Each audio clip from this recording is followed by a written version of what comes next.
नमस्कार दोस्तों। चलिए आज हम अगली एक्सरसाइज शुरू करते हैं आपकी 1.2।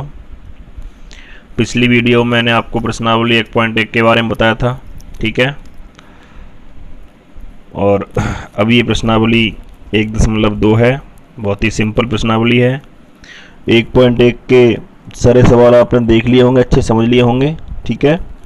कोई सवाल समझ में नहीं आता तो आप कमेंट बॉक्स में लिख दिया करो या मेरे व्हाट्सएप नंबर से पूछ लिया करो, ठीक है। पीडीएफ मेरे टेलीग्राम पे अवेलेबल है, चला सकते हो।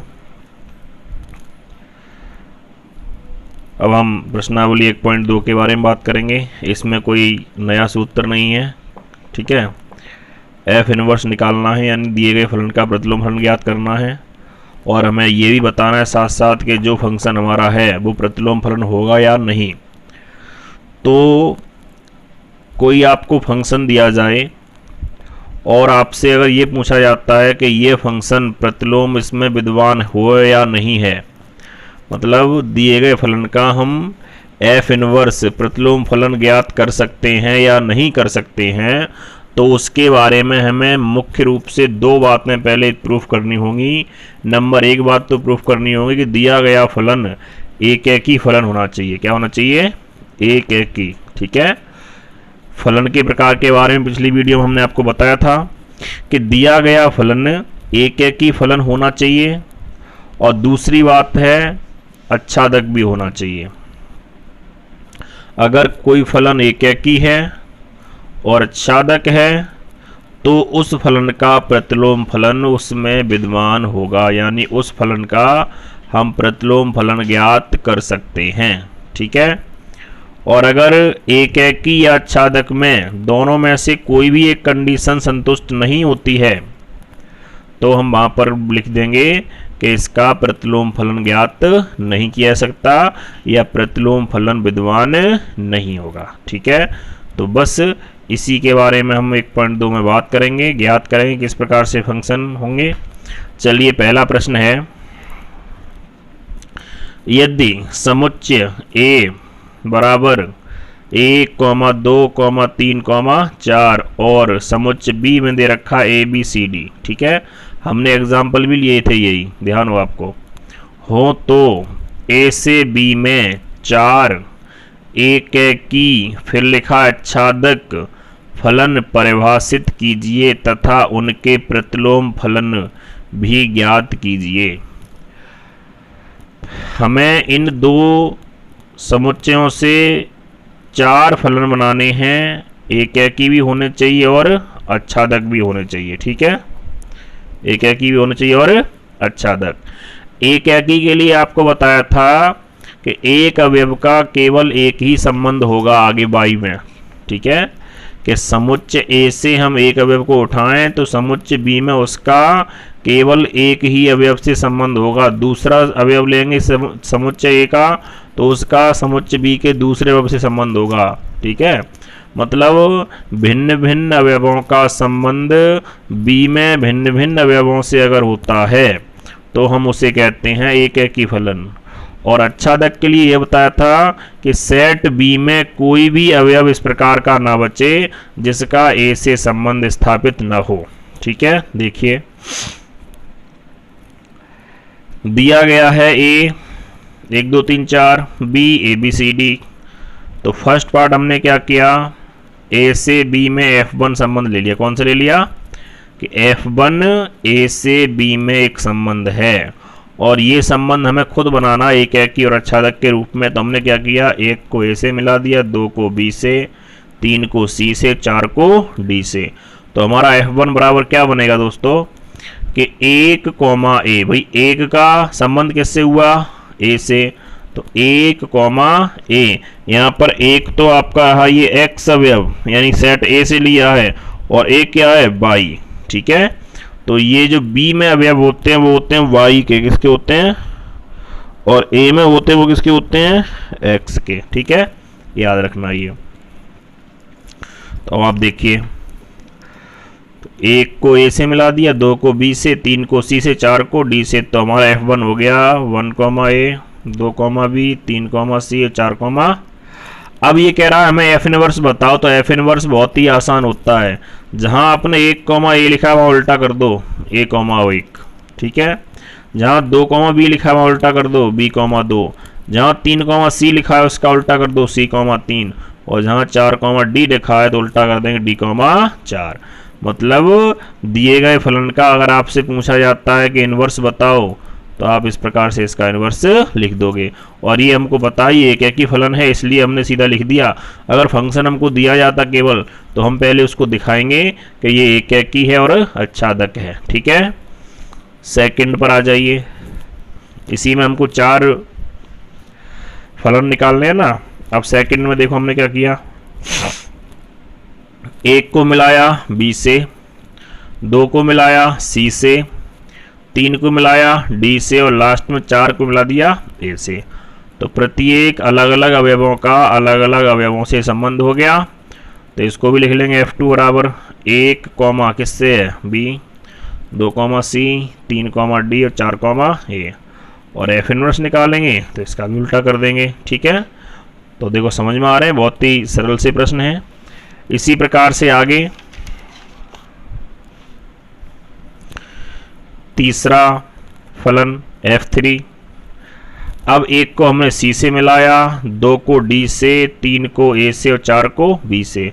तो ये f3 लिख लिया, ठीक है। और f3 इनवर्स हो गया तो ये प्रतिलोम फलन हो जाएगा। इसी प्रकार चौथा फंक्शन आप मिलाओगे, तो इस प्रकार मिला दो कि हम जो पीछे 3 मिला चुके हैं ना, उनका सेम बिल्कुल ना होना चाहिए, ठीक है। उनसे थोड़ा डिफरेंट करके मिलाएंगे। क्लियर। तो चौथा आप करेंगे। आगे बढ़ते हुए इसी श्रृंखला में देखिए प्रश्न नंबर 2। यदि f such r tends to r और fx का मान आपको दिया हुआ है x³ हो, तो सिद्ध कीजिए कि f इनवर्स विद्यमान होगा तथा f इनवर्स का सूत्र ज्ञात कीजिए और f इनवर्स 24 तथा f इनवर्स 5 का मान भी ज्ञात। भाई हमें सिद्ध करना है कि इसमें f इनवर्स विद्यमान है। तो हमने बताया था ना, f इनवर्स जब विद्यमान की पूछी जाएगी तो दिए गए फलन को आप दिखाओगे एक की और आच्छादक, ठीक है। ध्यान देंगे हमें क्या दिया गया है, f यानी फंक्शन किसमें, रियल नंबर से रियल नंबर में। यहाँ r लिखा है, यहाँ भी r लिखा है। यहाँ अगर z लिखा होता और यहाँ r होता तो z होते हैं पूर्णांक, क्या होते हैं, ठीक है। r होती हैं रियल नंबर, वास्तविक संख्याएं, ठीक है। इसके बारे में बता देंगे वीडियो के लास्ट में आपको। fx बराबर x³ - 3। यदि f इनवर्स विद्यमान है तो f एक तथा आच्छादक होगा, ठीक है। कह रहा है ना f इनवर्स विद्यमान है, सिद्ध कीजिए। तो हमने लिख दिया यदि f इनवर्स विद्यमान है तो f जो होगा यानी फंक्शन एक तथा आच्छादक होगा। तो हम पहले जांच करेंगे कि एक फलन की, कुछ जो हमको फंक्शन दिया गया है वो एक है या नहीं है। तो एक फलन की जांच, और बहुत ही सिंपल सी जांच होती है ये। हम क्या करते हैं, इसमें कोई 2 अवयव x1 और x2, यहाँ स्मॉल a कॉमा b मान सकते हो, या कोई 2 रियल नंबर ले सकते हो, वास्तविक संख्याएं, ठीक है। तो यहाँ जनरल हमने मान लिया x1 x2 2 अवयव हैं, किसके हैं, रियल नंबर हैं, वास्तविक संख्याएं हैं। अगर हम यहाँ लेके चल रहे हैं fx1 बराबर fx2, तो हमको सिद्ध करना होगा कि x1 बराबर क्या, x2। और अगर हम इसके अलावा ये चीज लेके चलते fx1 बराबर नहीं fx2, तो हमको यहाँ पर सिद्ध करके लाना होता x1 भी बराबर नहीं होगा किसके, x2 के, ठीक है। तो चाहे बराबर वाली चीज को लेके आ जाओ, चाहे बराबर नहीं वाली को। जब फंक्शन बराबर नहीं है तो ये अवयव भी बराबर नहीं होंगे, और अगर फंक्शन बराबर है तो अवयव भी बराबर होने चाहिए। इसलिए तो हमने क्या लिखा है, fx1 बराबर fx2। fx1 का मान लगाएंगे fx के अकॉर्डिंग। तो ये fx का मान क्या था, fx का मान था x³ - 3, ठीक है, x Q minus 3 F x का मान था। एक्स के स्थान पर x1 लगा दिए तो x1 का क्यू माइनस 3, यहाँ x2 का क्यू माइनस 3, 3 से 3 काट दो तो x1 का क्यू बराबर x2 का क्यू। फिर हमने एक बार पक्षांतर कर लिया और आप जानते हो ए क्यू माइनस बी क्यू में एक फैक्टर आता है ए माइनस बी वाला, तो उसके अकॉर्डिंग ये x1 बराबर क्या हो जाएगा x2। ठीक है, यहीं पर अगर ये स्क्वायर में होता तो हम इसको कभी बराबर नहीं करते, ध्यान रखना, क्योंकि उसमें एक फैक्टर आ जाता है ए माइनस बी और एक आता है ए प्लस बी आता है ना, तो ए प्लस बी बराबर 0 करेंगे तो ए बराबर क्या हो जाएगा माइनस बी, यानी x1 बराबर माइनस का x2। ध्यान रखना स्क्वायर में कभी बराबर नहीं होगा। तो यहाँ से आपने देख लिया कि फंक्शन को बराबर लेके चले तो अवयव भी बराबर हो गए, और यही काम करेंगे लगभग प्रत्येक सवाल में हम। ठीक है, बहुत ही सिंपल सी ट्रिक है। अतः fx1 बराबर अगर fx2 है, दिस इम्प्लाई इसका मतलब हो गया x1 बराबर क्या x2। ठीक है, सिद्ध कर दिया, इसलिए f क्या होगा एक एकी फलन है। अब एक एकी फलन की बात हो गई सिद्ध, अब हम चलेंगे अच्छादक फलन की बात करेंगे। तो अच्छादक फलन में हमेशा ध्यान रखना जो सेट b होता है, यहाँ पर दोनों ही r हैं, तो हमने माना y is the element of r, और y किसका अवयव है, सेट b का अवयव है। किसका है, उल्टा चलेंगे, a का नहीं लेना, किसका लेना है b का। हमने मान लिया y सेट b का अवयव है, और हम जानते हैं कि fx बराबर क्या होता है y, fx का मान लगा दो यहाँ पर, तो एक्स क्यू माइनस 3 बराबर y, 3 का पक्षांतर कर दो y प्लस 3, और x का मान निकालेंगे तो y प्लस 3 की होल पावर 1/3। ठीक है भाई, इधर जो घात थी, घात भी इसी प्रकार पहुंचती है, 3 को भेजेंगे 1/3, और अगर यहाँ पर 1/3 होता तो वो पहुंच जाता 3 में। ठीक है, फिलहाल नहीं है। ठीक है, ध्यान रखना, घातें भी गुणा में है तो भाग में, भाग में है तो गुणा में, इसी प्रकार से पहुंचती हैं। तो x बराबर आया y प्लस 3 की होल पावर 1/3, y प्लस 3 की whole power 1/3 is the real number. ये भी क्या होगा, y के प्रत्येक मान के लिए, y का मान आप यहाँ पर कुछ भी लगा लो। ठीक है, y के प्रत्येक मान के लिए x प्रांत r में विद्यमान है, अतः f क्या है अच्छादक फलन है। y का कोई भी मान रख लो तो हमेशा x का मान जो होगा वो भी रियल नंबर ही प्राप्त होगा, और हम ये सेट में लिख चुके हैं कि सेट हमारा जो है दोनों ही r हैं, रियल नंबर हैं। ठीक है, अब आपने ये तो बता दिया भाई ये एक एकी भी है और अच्छादक भी है। चूंकि f एक एकी तथा अच्छादक है, इसलिए f इनवर्स क्या होगा, विद्यमान होगा। अब हम बात करेंगे कि f इनवर्स किस प्रकार से ज्ञात करते हैं। कि कोई फंक्शन अगर आपको दे दिया जाए और उसमें हम f इनवर्स ज्ञात करें तो f इनवर्स x ज्ञात करने की क्या ट्रिक है, यहीं से समझ लेना। ठीक है, आपको ये तो पता है कि fx बराबर क्या होता है, fx बराबर होता है y, ये नो नहीं क्या है, fx बराबर y। अगर fx बराबर y लिखा है तो हम अगर x का मान यहां से निकालें तो x यहां रह गया और f को हमने बराबर भेजा तो ये पहुंच गया f इनवर्स y में। किसमें पहुंच गया, जैसे कि आपने कभी पढ़ा होगा कि अगर साइन थीटा बराबर π/2 है और थीटा का मान निकालें तो लिख देते हैं साइन इनवर्स π/2। कैसे लिखते हैं, इस साइन का पक्षांतर करते इनवर्स में पहुंच जाता है। उसी प्रकार fx बराबर y था, हम अगर x को निकालना चाह रहे हैं, x का मान यहाँ से, तो f को भेजना है तो f पहुंच जाएगा इनवर्स में, यानी इसका मतलब हो गया x बराबर होता है f इनवर्स y। क्या होता है, पुनः हम यही चीज लेके चलेंगे, fx बराबर क्या y, fx का मान लगा दिया x³ - 3 बराबर y। अब यहाँ से वही काम करेंगे, x का मान y के पदों में ज्ञात करेंगे तो पहले 3 का पक्षांतर कर दिया, फिर x का मान निकालेंगे तो y + 3 की होल पावर कितनी 1/3।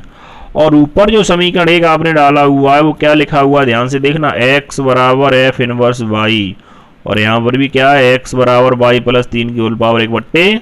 तो इस x के स्थान पर आप क्या लिख सकते हो, f इनवर्स y। क्या लिख सकते हो, तो यहाँ पर x के स्थान पर आपने क्या लगा दिया, f इनवर्स y बराबर हो गया y + 3 की होल पावर 1/। तो ये y है तो y में फंक्शन हो गया, कहाँ से लगाया, समीकरण नंबर 1 से। अब y को अगर हम x में चेंज करना चाहें, भाई यहाँ y है तो यहाँ भी y है, और इनको चेंज कर दो x में, तो यहाँ y के स्थान पर अगर x रखेंगे तो यहाँ भी y के स्थान पर क्या आ जाएगा, x। तो f इनवर्स x बराबर y के स्थान पर x प्लस 3 की होल पावर है, और ये फॉर ऑल का चिन्ह होता है x is the element of r। x हमारा किसका अवयव है, रियल नंबर। अब जब आपने f इनवर्स x का मान निकाल लिया x प्लस 3 होल पावर 1/3, तो हमें क्या चाहिए था, f इनवर्स 24 यानी f इनवर्स 24 का मान चाहिए था। तो इसी में क्या करेंगे, x का मान 24 रखने पर f इनवर्स 24, यहाँ भी 24 प्लस 3 की होल पावर 1/3 बराबर 24 और 3 कितने हो गए, 27, और 27 की पावर 1/3 का मतलब होता है 27 का घनमूल, और 27 का घनमूल आता है 3। ठीक है, इसी प्रकार अगला पूछा है कि f इनवर्स 5 का मान, तो x बराबर 5 रखने पर f इनवर्स 5 बराबर 5 प्लस 3 की होल पावर 1/3, 5 और 3 हो गए 8, 8 का घनमूल होता है 2। तो ये f इनवर्स 5 का मान कितना हो गया, 2 हो गया। ठीक है, अगला सवाल देखिए तीसरा। यदि f such r tends to r निम्न प्रकार से परिभाषित है। नंबर 1 f(x) बराबर 2x माइनस 3, नंबर 2 f(x) बराबर x की प्लस 5। तो सिद्ध कीजिए कि दोनों स्थितियों में f एक है कि आच्छादक है, और f इनवर्स भी ज्ञात कीजिए। दोनों ही स्थितियों में क्या करना है, दिखाना भी है एक है कि और आच्छादक, और उन्हें ज्ञात भी करना किसे, f इनवर्स को। देखिए फर्स्ट पार्ट इसका दिया, f such r tends to r, f(x) बराबर 2x माइनस 3। पहले हम बात करेंगे एक एकी फलन की जांच करेंगे। तो एक एकी फलन के लिए वही चीज़ चलेगी जो आपको समझाई थी। माना x1 x2 एलिमेंट किसके हैं, r के, इसलिए हम क्या लेके चलेंगे, f(x1) बराबर f(x2), तो f(x1) का मान इसके अकॉर्डिंग f(x) के अकॉर्डिंग, तो f(x) का मान कितना है, 2x माइनस 3, x के स्थान पर x1 रख दिया, तो 2x1 माइनस 3 बराबर 2x2 माइनस 3, 3 से 3 काट दिया, तो 2x1 बराबर 2x2, फिर 2 से 2। ठीक है, तो x1 बराबर, अतः अगर हम f(x1) बराबर f(x2) लेते हैं तो हम लोग क्या देख लिया कि x1 का मान भी x2 के बराबर आता है। फॉर ऑल आप लिख दोगे x1, x2 is the real number, इसलिए f क्या हो गया, एक एकी फलन। ठीक है, फिर वही आच्छादक फलन की जांच करेंगे। तो माना y इज द एलिमेंट किसका है, r का, f(x) बराबर क्या, y, f(x) का मान रख दो, 2x माइनस 3 बराबर y, 3 का पक्षांतर करो। ठीक है, तो 2x बराबर y प्लस 3, और x बराबर हो गया y प्लस 3/2। ये हमेशा एक रियल नंबर होगा for all y is the element of r। y का कोई भी मान हम वास्तविक रखें तो ये पूरा मान किस में पहुंच जाएगा, रियल नंबर में, यानी x भी हमको क्या प्राप्त होगा, रियल नंबर ही प्राप्त होगा। हम 1 2 3 4 5 रख के तो निकालेंगे नहीं, तो हमने जनरल ही व्यापक रूप में निकाल दिया x के पदों में। ठीक है,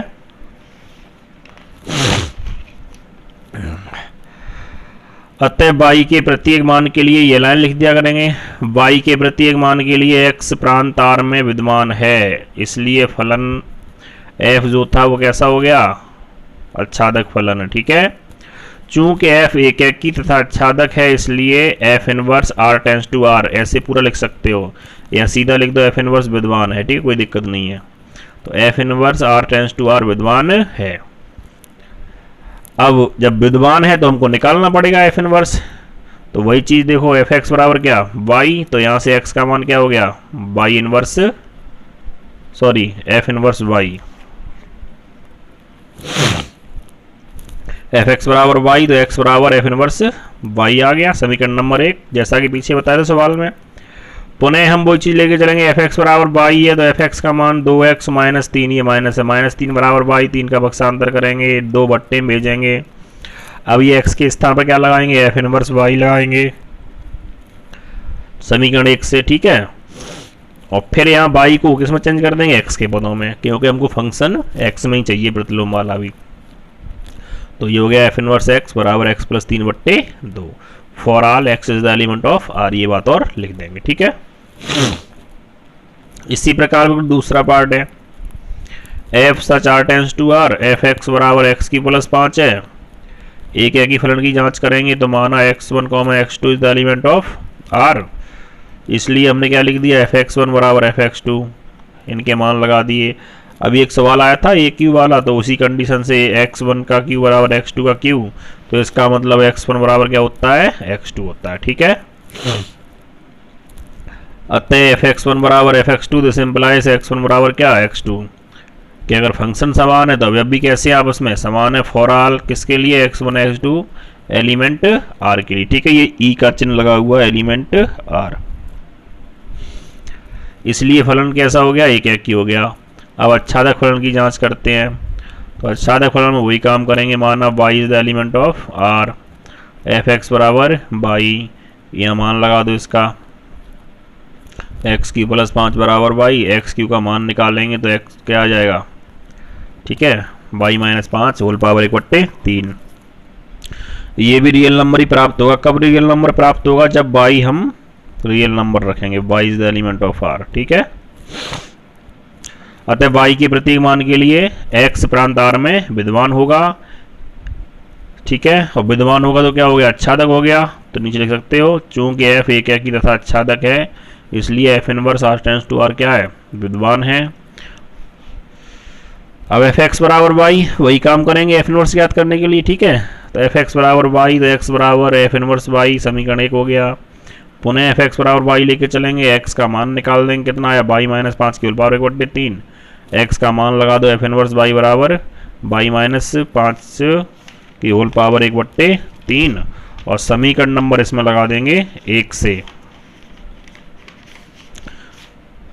और इसे चेंज कर देंगे किसमें, अब तो इसे चेंज कर देंगे x के पदों में। तो f इनवर्स x बराबर हो जाएगा x माइनस 5 की होल पावर 1/3। ठीक है, अगला सवाल देखिए, यदि a बराबर दे रखा है आपको, समुच्चय a है 1 2 3 4, b में 3 5 7 9, c में 7 23 47 और कितना होता है ये 79 79, तथा f such a tends to b, fx बराबर 2x प्लस 1 दे रखा है, g such b tends to c, gx बराबर x स्क्वायर माइनस 2 है। तो जीओ एफ इनवर्स और एफ इनवर्स कंपोजिशन बोलते हैं जिसे, f inverse composition g inverse गया।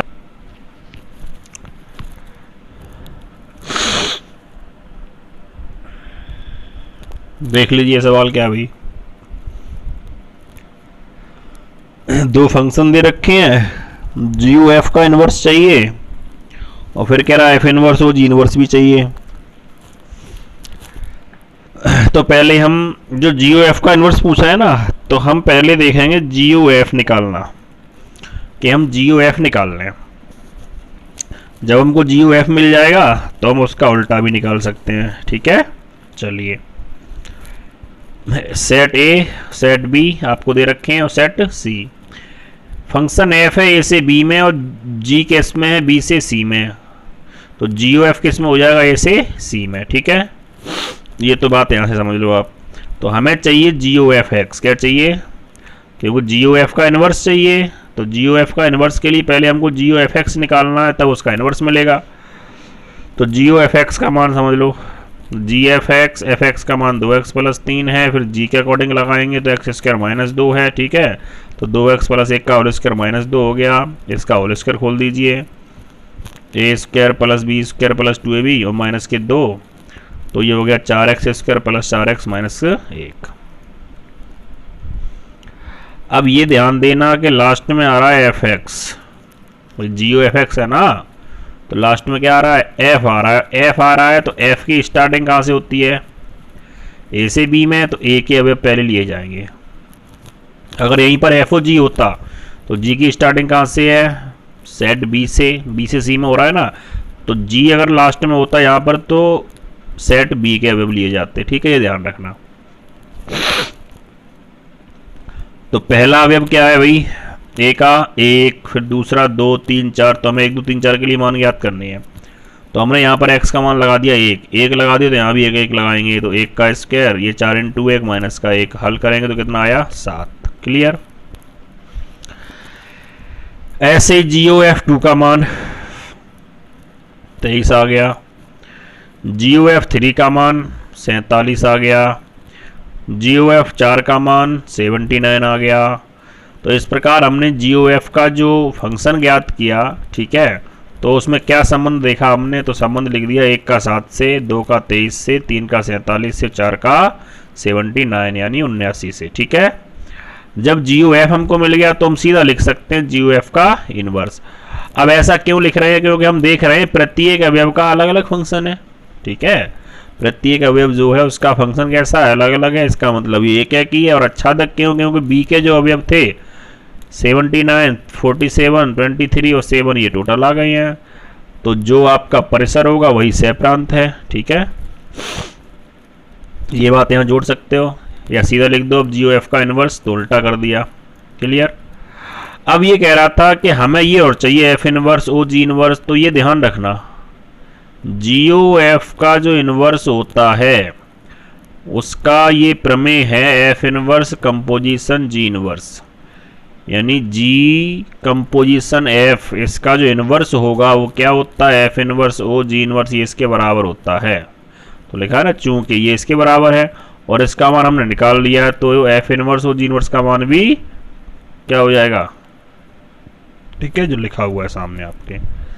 तो ये चीज़ है, थोड़े ध्यान लगा के समझेंगे अच्छे से, कठिन कुछ भी नहीं है। तो हमसे GOF का इनवर्स पूछा तो पहले हमने GOF निकाल लिया, फिर उसका इनवर्स कर दिया, ठीक है। और F इनवर्स OG इनवर्स पूछेगा कभी, ठीक है, तो पहले हमको यही निकालना है और उसका ये कर देंगे, अलग अलग निकालने की आवश्यकता नहीं है।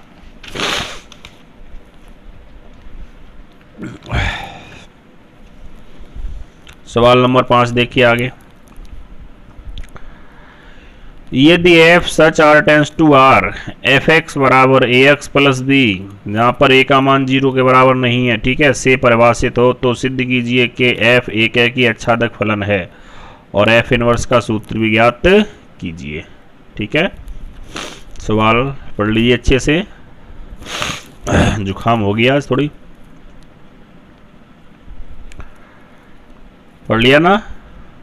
देखिए इसका हल कोई कठिन नहीं है, भाई फंक्शन दे रखा है तो पहले एक ही बताना, फिर आच्छादक, उसके बाद F इनवर्स।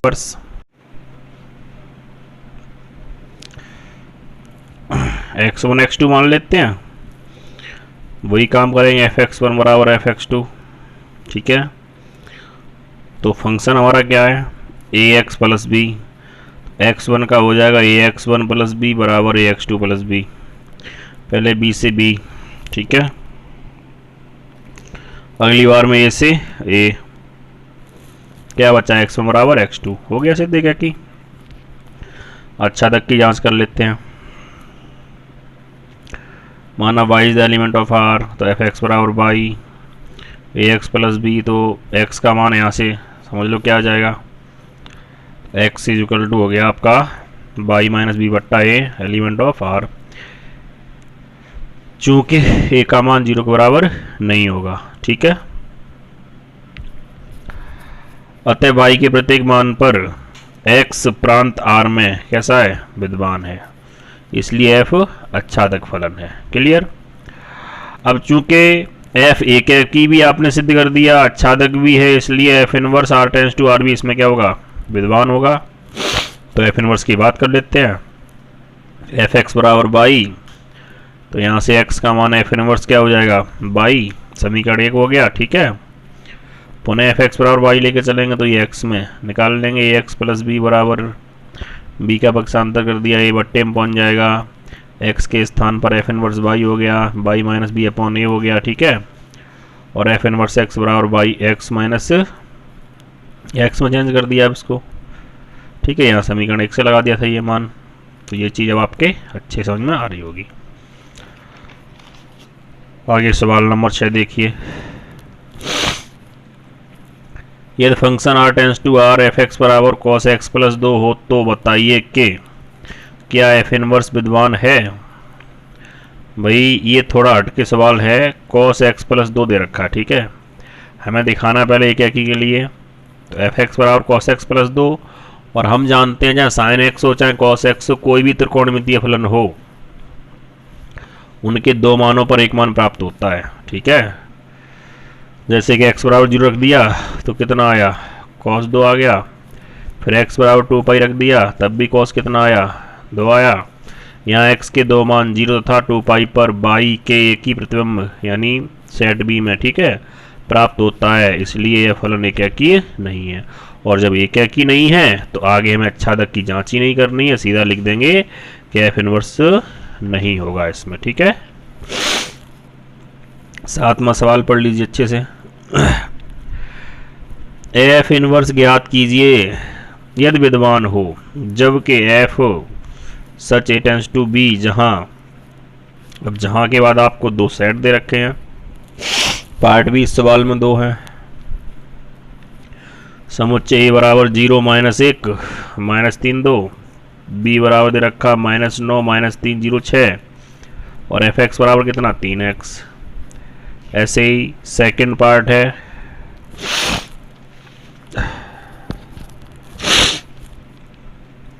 सेट ए 1 3 5 7 9, बी दे रखा 1 0 1 9 25, यहाँ 48 की जगह 49 होंगे 7 का स्क्वायर, ठीक है।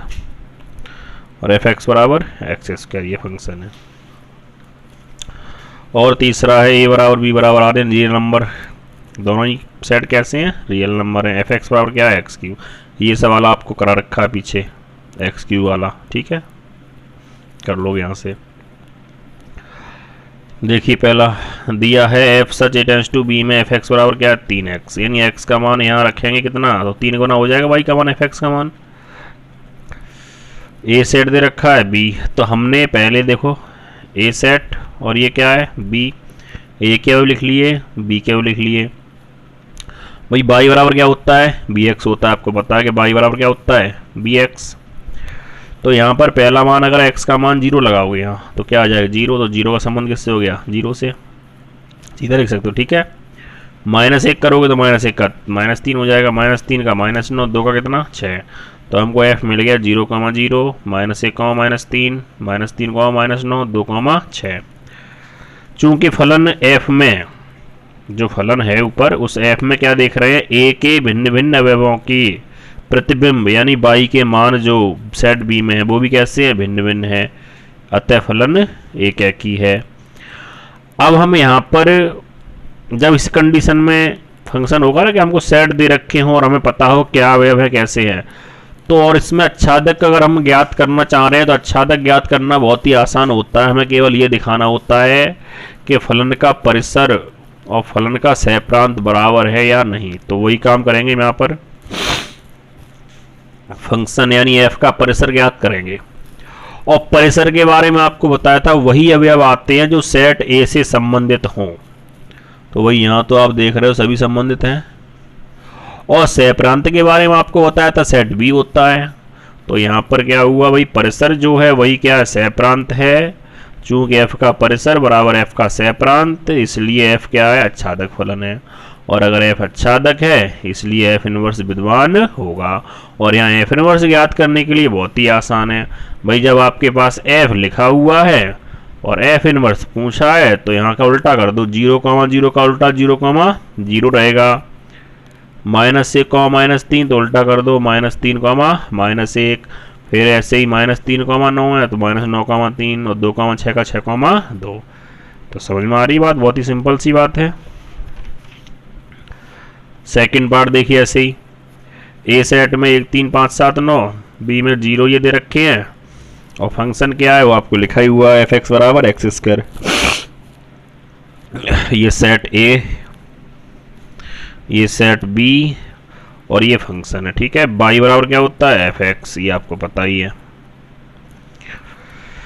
तो वही सोचो अगर यहाँ पर हम x का मान 1 लगाएं कितना प्राप्त होगा, 1 का स्क्वायर 1, तो 1 का संबंध 1 से, 3 का स्क्वायर 9, 5 का 25, 7 का 49, 9 का 81, तो 1 संबंधित हो गया 1 से, तो 1, 3, 9 से 3, 9, 5, 25, 7, 49, 9, लेकिन आप देख रहे हो 0 आपका बच गया, ठीक है। अब यहाँ पर अगर हम एकाकी की बात करें तो बिल्कुल फलन आपका एकाकी है, क्योंकि फलन f में a के भिन्न भिन्न अवयवों के प्रतिबिंब भिन्न भिन्न है। ऐसा तो नहीं कि नहीं दो के समान है, ठीक है। 1 का 1 है, 3 का 9 है, 5 का 25 है, 7 का 49 और 9 का, ठीक है, सबके अलग अलग हैं, इसलिए एकाकी फलन तो हो गया। अब हम बात करेंगे परिसर और सहप्रांत की। तो अगर हम परिसर की बात करें भाई, तो परिसर एक और आसान तरीका आपको बता दें, जो फंक्शन अगर केवल दिया हो भाई, ये स्ट्रक्चर जरूरी नहीं बना हुआ हो, लेकिन ये चीज़ तो आपको दे रखी होगी। तो जब सवाल इस कंडीशन में है कि आपको फलन दे रखा है इस संबंध रूप में, तो आप सेकंड वाले में लिखो 1, 9, 25, 49, 81। ठीक है, ये कहलाता है परिसर। 1, 9, 25, 49, 81। अब बात आई सह प्रांत की, तो सह प्रांत का मतलब सेट बी, तो ये सेट बी हो गया। अब आप इन दोनों में देखो बराबर या अलग अलग हैं। इसमें क्या बढ़ रहा है, 0, यहाँ 0 है नहीं है, इसका मतलब f का जो परिसर है वो उसका सहप्रांत नहीं है, बराबर नहीं है, इसलिए फलन आच्छादक नहीं है। अब एक ही तो है लेकिन आच्छादक नहीं है।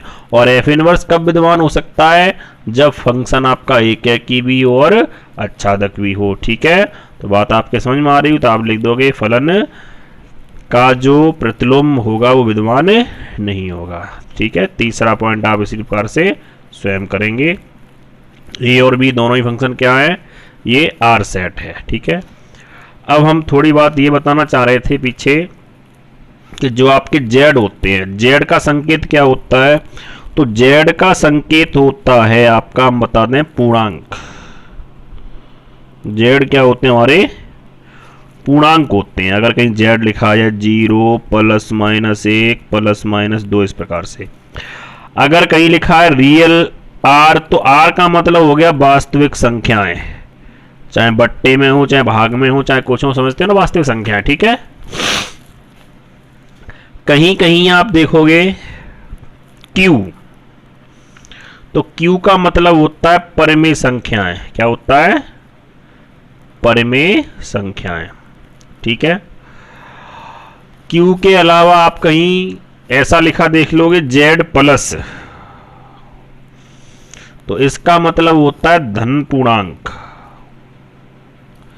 कि पूर्णांक तो होंगे कौन से होंगे, केवल धन वाले। Z- तो ऋण पूर्णांक।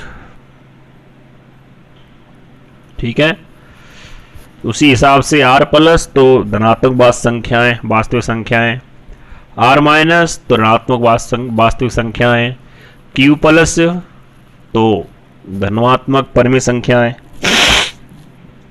और Q- तो ऋणात्मक परिमेय संख्याएं। ठीक है, तो इस प्रकार से अगर लिखा, और A से B अगर कभी दे रखा है तो सेट A और B आपको प्रश्न में दिए ही गए होंगे। तो उम्मीद है वीडियो आपको समझ में आ गई होगी। ठीक है, और फिर भी कोई अगर चीज़ आपके समझ में नहीं आती तो इसका PDF भी मिल जाएगा आपको, उससे आप नोट्स बना लें। और कोई भी दिक्कत अगर रह रही हो तो आप हमें इनबॉक्स में बता दें, कमेंट कर दें, बता दें। ठीक है, या मेरे व्हाट्सएप नंबर से संपर्क कर लें। व्हाट्सएप नंबर मैंने अपनी वीडियो में दे रखा है, आप सभी के पास होगा। ठीक है, धन्यवाद। अच्छे से पढ़ते रहिए मन लगा के।